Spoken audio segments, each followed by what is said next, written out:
नमस्कार दोस्तों, GPS online class में आपका स्वागत है। दोस्तों, पिछले वीडियो में हम प्रतिपालनीय कृषि के बारे में अध्ययन कर रहे थे। प्रतिपालनीय कृषि की जो 6 विधियां थी, उन विधियों को हम पढ़ चुके हैं। उनमें से पहली विधि जो थी जैविक विधि, उस जैविक विधि को हम पढ़ चुके हैं। इसके बाद आज का हमारा जो नया टॉपिक है वह मिश्रित कृषि। क्या है? मिश्रित कृषि। मिश्रित कृषि को इंग्लिश में मिक्स्ड फार्मिंग कहा जाता है। क्या कहा जाता है? Mixed farming. मिक्स्ड का मतलब होता है, मिक्स का मतलब मिश्रित। क्या होता है? मिश्रित। और फार्मिंग का मतलब होता है कृषि। मिक्स फार्मिंग का मतलब होता है मिश्रित कृषि। सबसे पहले हम बात करते हैं मिश्रित कृषि क्या है। मिश्रित कृषि में क्या होता है कि फसल उत्पादन के साथ साथ, अर्थात फसली पौधे उगाए जाते हैं, अनाज और चारा उत्पन्न किया जाता है। तो फसल उत्पादन के साथ साथ पशुपालन किया जाता है, जिससे दूध उत्पादन हो। अंडे उत्पादन के लिए मुर्गी पालन किया जाता है। साथ ही मांस उत्पादन के लिए मछली पालन और सूअर पालन किया जाता है। तो कहने का मतलब यह है कि फसल उत्पादन के साथ साथ पशुपालन, मुर्गी पालन, मत्स्य पालन, सूअर पालन आदि करना मिश्रित कृषि कहलाती है। यानी खेती भी होती है, साथ साथ पशुओं को भी पाला जाता है या पक्षियों को पाला जाता है। तो खेती के साथ साथ पशु पक्षियों को पालना, उनसे उत्पाद प्राप्त करना मिश्रित कृषि कहलाती है। तो देखेंगे एक बार, फार्मिंग का तो खेती करना होता ही है, या कृषि करना। फार्मिंग का है कृषि या खेती करना। और कृषि शब्द का उपयोग खेती के साथ साथ दुग्ध उत्पादन के लिए भी किया जाता है, मत्स्य पालन के लिए भी, सूअर पालन के लिए भी और मुर्गी पालन के लिए। दुग्ध उत्पादन के लिए पशुओं को पाला जाता है, मत्स्य पालन के लिए मछलियों को, मांस के लिए, और सूअर पालन में सूअर को पाला जाता है, ये भी मांस के लिए। और मुर्गी पालन अर्थात अंडा उत्पादन के लिए मुर्गियों को पाला जाता है। यदि खेती के साथ साथ इन सभी कार्यों को एक साथ किया जाए तो ऐसी तकनीक या ऐसी कृषि कहलाती है मिश्रित कृषि। अब हम बात करते हैं परिभाषा क्या है। मिश्रित कृषि एक ऐसी प्रणाली है जिसके अंतर्गत एक फार्म पर विभिन्न प्रकार के कृषि कार्य है। एक फार्म पर विभिन्न प्रकार के कृषि कार्य जैसे मत्स्य पालन, दुग्ध उत्पादन, मुर्गी पालन आदि साथ साथ किए जाते हैं। इसकी हमने प्रारंभ में चर्चा की है कि यदि हम मिश्रित कृषि की परिभाषा की बात करें तो एक ऐसी प्रणाली है जिसके अंतर्गत खेती कार्यों के साथ साथ, कृषि कार्यों के साथ साथ पशुपालन, मुर्गी पालन, मत्स्य पालन, सूअर पालन आदि भी किए जाते हैं। तो जब पशुओं को भी पाला जाता है और खेती भी की जाती है, ऐसी प्रणाली को मिश्रित कृषि कहते हैं। क्या कहते हैं? मिश्रित कृषि। ठीक है। अब हम बात करते हैं मिश्रित कृषि को प्रभावित करने वाले कारक। ऐसे कारक कौन कौन से हैं जिससे मिश्रित कृषि प्रभावित होती है या जिनके बिना मिश्रित कृषि को पूर्णतः सफल बनाना संभव है। पशुधन की प्रकृति की हम बात करते हैं। पशुधन की प्रकृति में कौन से पशुओं का हमको पालन करना है? दुग्ध उत्पादन के लिए पालन करना है, मांस उत्पादन के लिए करना है। यदि हम पशुओं की बात करें तो कौन सी गाय या भैंस की नस्ल को हमको पालना है, किस नस्ल में दूध की मात्रा अधिक होती है, किस नस्ल के दूध में वसा की मात्रा अधिक होती है आदि विभिन्न कारकों को देखा जाता है। कौन सी मुर्गी अधिक अंडा देती है, या फिर किस मुर्गी के अंडे में प्रोटीन की मात्रा ज्यादा होती है। इन सभी चीजों को पशुधन की प्रकृति में ध्यान में रखा जाता है। इसके बाद हम बात करते हैं मृदा की गुणवत्ता। मिश्रित जो कृषि है उसमें मृदा की गुणवत्ता पर विशेष ध्यान रखा जाता है। मृदा की गुणवत्ता पर किस प्रकार ध्यान रखा जाता है कि सबसे पहले तो फसल उत्पादन जब किया जाता है इस चीज को ध्यान में रखा जाता है कि इस मिट्टी के अंदर कौन सी फसल सबसे अधिक पैदावार दे सकती है।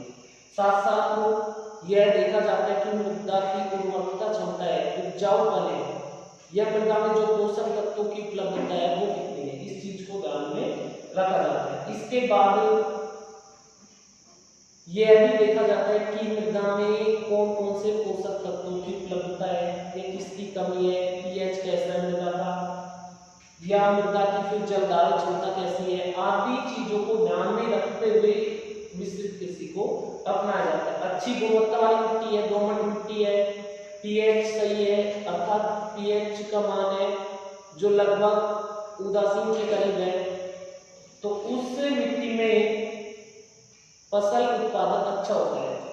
अधिक अम्लीय मिट्टी यदि हो जाए तो पैदावार प्रभावित होती है, अधिक क्षारीय यदि मिट्टी हो जाए तो पैदावार प्रभावित होती है। ठीक है, अब हम बात करते हैं जल की उपलब्धता। मिश्रित कृषि में जल की उपलब्धता, जल का होना की आवश्यक है। जल के बिना मिश्रित कृषि को सफल बनाना संभव नहीं है। कैसे?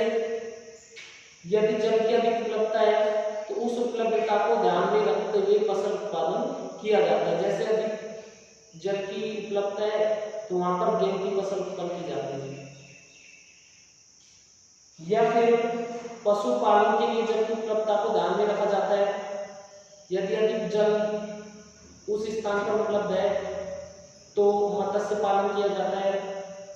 पशुओं को पालने के लिए जल को ध्यान में रखा जाता है कि जल की उपलब्धता कितनी है, क्योंकि पशुओं को जब पाला जाएगा तो उस परिस्थिति में अधिक मात्रा में जल की आवश्यकता होती है।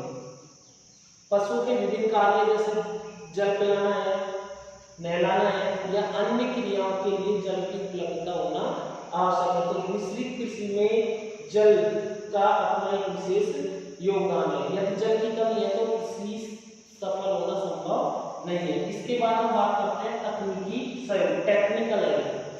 टेक्निकल हेल्प में क्या है कि जिस स्थान पर हम मिश्रित कृषि को अपना रहे हैं उस स्थान पर टेक्निकल साधनों का होना, यंत्रों का, उपकरणों का होना अति आवश्यक है। जैसे हम फसल उत्पादन करें तो उस स्थान पर फसल को काटना, थ्रेसिंग करना, विपणन करना आदि उपकरणों का होना अति आवश्यक है। साथ साथ जब हम पशुपालन करते हैं, मुर्गी पालन करते हैं तो उस परिस्थिति में, जैसे यदि हम मुर्गी पालन करते हैं, मुर्गी पालन जब हम करते हैं तो उस परिस्थिति में मुर्गियों को रखने की जो व्यवस्था है, जो प्रणाली है वो होना की आवश्यक है। जैसे पिंजरा के अंदर रखते हैं, पिंजरा प्रणाली, या फिर उनके लिए जैसे जहां पर हम पक्षियों को बैठाते हैं, पक्षियों को बैठाने वाले स्थान पर बिछावन होना भी आवश्यक है। तो बिछावन के लिए उपयुक्त माध्यम को तकनीक होनी आवश्यक है। साथ साथ अंडों को रखने के लिए पात्रों का होना आवश्यक है। यदि हम पशुओं को रखते हैं तो उस स्थिति में कृत्रिम गर्भाधान की आवश्यकता होती है। साथ ही दूध को निकालने का कार्य, दूध को बेचने का आदि से संबंधित विभिन्न उपकरणों का या पात्रों का होना अति आवश्यक है। इसमें टेक्निक से होना जरूरी है। अब हम बात करते हैं अगला जो टॉपिक है आर्थिक संसाधन। इस पॉइंट पर हम बात करते हैं आर्थिक संसाधन, अर्थात मिश्रित कृषि को बढ़ावा देने के लिए आर्थिक अर्थात पैसा, रुपयों की अधिक आवश्यकता होती है। तो यदि रुपयों की व्यवस्था अच्छी है तो मिश्रित कृषि को बढ़ावा मिल सकता है। इसके लिए हम क्या कर सकते हैं, अधिक पैदावार देने वाली फसलों को बो सकते हैं, बहुफसली शस्यों को अपना सकते हैं।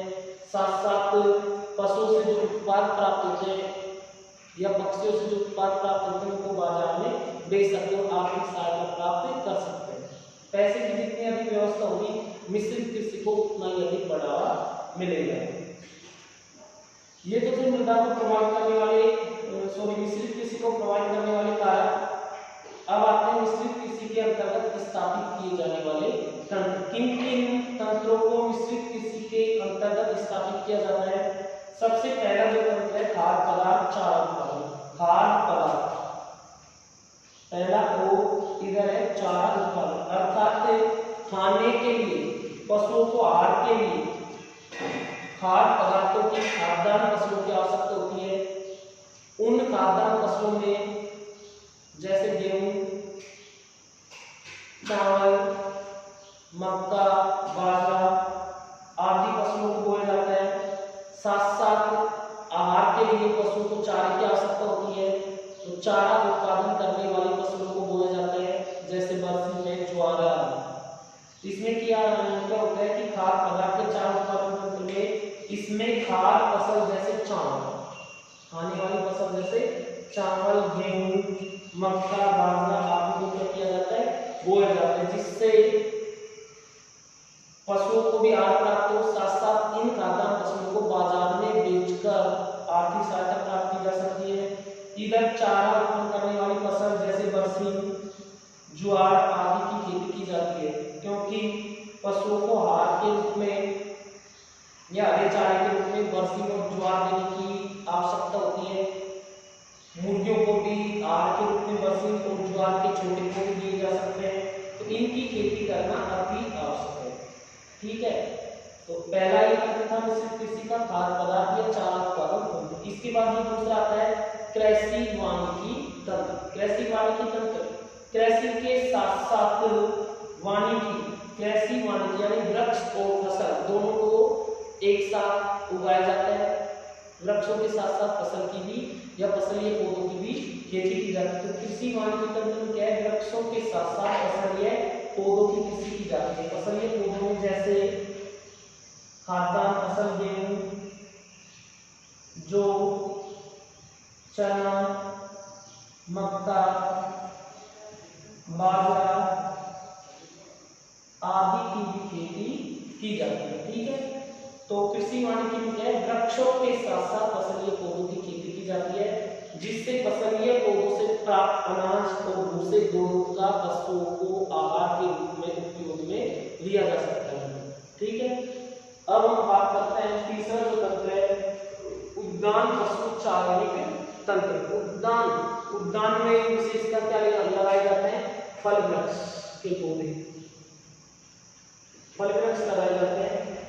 तो उद्यान पशु चारणिकी तंत्र में तो फल वृक्षों का होना आवश्यक है, साथ साथ चारणिकी तंत्र, चारणिकी मतलब चारा, तो एक तो फल वृक्ष होना आवश्यक है। इस तंत्र में चारा उत्पन्न करने वाले पौधे या फसल होना आवश्यक है। इसमें क्या होता है, इसमें फल वृक्षों के साथ साथ घासों का उत्पादन किया जाता है, क्योंकि फल वृक्षों से जो फल प्राप्त होता है, फलों को हम बाजार में बेचकर आर्थिक सहायता प्राप्त कर सकते हैं। साथ ही घास उत्पादन कर पशुओं को आहार की पूर्ति की जा सकती है। इसके बाद तीसरी जो विधि आती है, उस तीसरी विधि में मिश्रित शस्य उत्पादन है। क्या है, मिश्रित शस्य उत्पादन यानी मिक्स क्रॉपिंग। मिक्स यानी मिश्रित क्रॉपिंग का मतलब फसल उत्पादन, शस्य उत्पादन, क्रॉप फसल। ठीक है, तो मिश्रित शस्य उत्पादन क्या है, जैसा नाम है मिश्रित। मिश्रित का मतलब क्या है कि इस विधि को एक तो मिश्रित शस्य उत्पादन के नाम से जाना जाता है। दूसरा जो इसका नाम है वो मिश्रित फसल उत्पादन है, मिश्रित फसल उत्पादन। तीसरा जो नाम है उसका बहुफसली शस्य। ठीक है, मिश्रित शस्य उत्पादन मतलब एक साथ बहुत से पौधों को बोया जाता है। मिश्रित फसल उत्पादन का मतलब एक साथ कई फसलों को बोया जाता है। और बहुफसली, बहु का मतलब बहुत सी फसल मतलब फसलों को शस्य बोया जाता है। ठीक है, तो इस विधि में क्या होता है मिश्रित शस्य उत्पादन में कि एक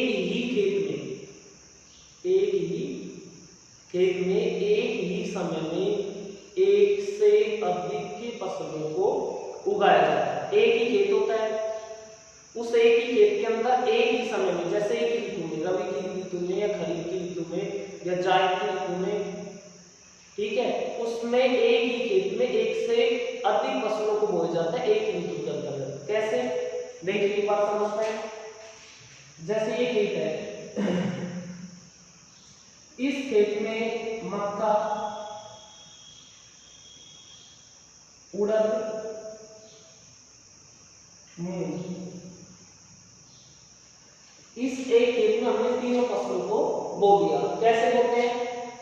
तीनों फसलों के बीजों को एक साथ मिलाकर, क्या करते हैं? तीनों बीजों के फसलों को एक साथ मिलाकर खेत में बीज दिया जाता है। तो इस विधि को कहा जाता है बहुफसली सस्यन। ना कि ऐसे करते हैं कि ऐसे नहीं, कई बार किसान ऐसे करता है कि एक खेत है, उसे खेत को 4 भाग में बांट दिया, एक भाग में मक्का बो दी, एक में जैसे उड़द बो दिया, एक में मूंग बो दिया, एक में बाजरा बो दिया।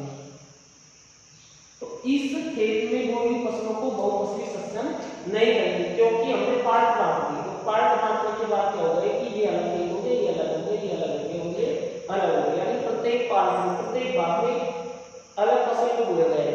तो इसको हम बहुफसली सस्यन नहीं कहेंगे। ये बहुफसली सस्यन का तरीका नहीं है। ये बहुफसली सस्यन का तरीका है कि एक साथ एक ही खेत में कई फसलों के जो बीज है उनको एक साथ मिलाकर खेत में बोया जाता है। अब हम बात करते हैं कि बहुफसली सस्यन को अपनाने का क्या उद्देश्य है। उद्देश्य क्या है कि एक साथ कई उत्पाद प्राप्त किए जा सकते हैं। जैसे इसी खेत में हम एक खेत है और एक खेत से हम 3 फसलें प्राप्त कर सकते हैं। एक साथ कई उत्पाद प्राप्त किए जा सकते हैं। साथ साथ एक उद्देश्य होता है कि किसी कारण से एक फसल यदि नष्ट हो जाती है, किसी कारणवश यदि एक फसल नष्ट हो जाती है तो 2 फसलों से उत्पाद प्राप्त होते हैं। तो उन 2 फसलों से उत्पाद जब प्राप्त होते हैं तो आर्थिक हानि कम उठानी पड़ती है। ठीक है, अब हम बात करते हैं, एक बार वापस देख लेते हैं इसको। मिश्रित शस्य उत्पादन क्या है? एक ही खेत में, खेत कैसा होना चाहिए? एक ही खेत हो, एक ही खेत में एक ही समय में एक से अधिक फसलों को उगाना या बोना मिश्रित शस्य उत्पादन या मिश्रित फसल उत्पादन या बहुफसली सस्यन कहलाता है। यानी एक ही खेत है और एक ही खेत में एक ही समय में एक से अधिक फसलों को यदि बोया जा रहा है तो वो कहलाता है बहुफसली सस्यन। ठीक है, अब हम बात करते हैं कि इसका उद्देश्य क्या है। अभी समझाया था कि मिश्रित सस्यन का मुख्य उद्देश्य एक साथ एक से अधिक उत्पाद प्राप्त करना। एक साथ एक से अधिक उत्पाद, यानी एक ही खेत में हम एक ही समय में कई उत्पाद प्राप्त कर सकते हैं। तो एक से अधिक उत्पाद प्राप्त करने साथ इस शस्य उत्पादन से यह लाभ है कि यदि एक फसल नष्ट हो जाती है तो दूसरी फसल से कुछ लाभ प्राप्त हो जाता है।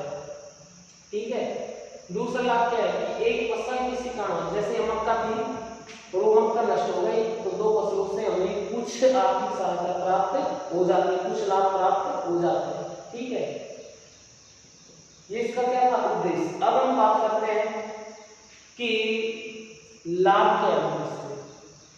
तो मिश्रित शस्य उत्पादन से पहला लाभ है कि फसल उत्पादन बढ़ता है। ठीक है, फसल उत्पादन कैसे बढ़ता है? दूसरा, मृदा की उर्वरता में बढ़ोतरी होती है। इधर हम समझते हैं फसल उत्पादन तो कैसे बढ़ेगा। जैसे इस खेत के अंदर हमने मक्का भी बोई, उड़द भी बोया और मूंग भी बो दिया। मक्का, उड़द और मूंग जब हमने बोया तो उड़द मूंग जो है किस कुल के पौधे हैं? लेग्यूमिनेसी। दलहन के पौधे हैं लेग्यूमिनेसी। ठीक है, वो लेग्यूमिनेसी कुल के पौधे हैं। तो इन पौधों की जड़ों में, जो लेग्यूमिनेसी कुल के पौधे होते हैं अर्थात दलहनी जो पौधे होते हैं, इन पौधों की जड़ों में राइजोबियम नामक जीवाणु होता है। राइजोबियम